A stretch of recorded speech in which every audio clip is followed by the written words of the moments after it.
Mark 2:27. மனுஷன் ஓய்வு நாளுக்காக உண்டாக்கப்படவில்லை, ஓய்வு நாள் மனுஷனுக்காக உண்டாக்கப்பட்டது. ஆதியாகமம் 6:8. நோவாவுக்கோ கர்த்தருடைய கண்களில் கிருபை கிடைத்தது. நீதிமொழிகள் 16:8.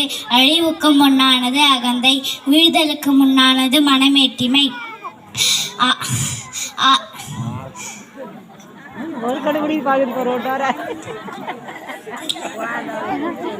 யாத்திராகமம் 16:4.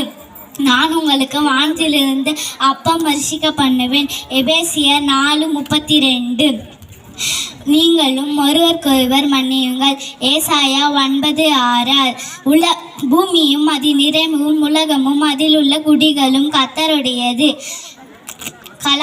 கலாத்தியர் ஆதியாகமம் 1:31. தேவன் தாம் உண்டாக்கின எல்லாவற்றையும் பார்த்தார், அது மிகவும் நன்றாயிருந்தது. சங்கீதம் 24:1. பூமியும் அதன் நிறைவும் உலகமும் அதில் உள்ள குடிகளும் கர்த்தருடையது. கலாத்தியர் 6:9. நன்மை செய்கிறதில் சோர்ந்து போகாமல் இருப்போமாக. 2 கொரிந்தியர் 5:17. பழையவைகள் ஒழிந்து போயின, எல்லாம் புதிதாயின.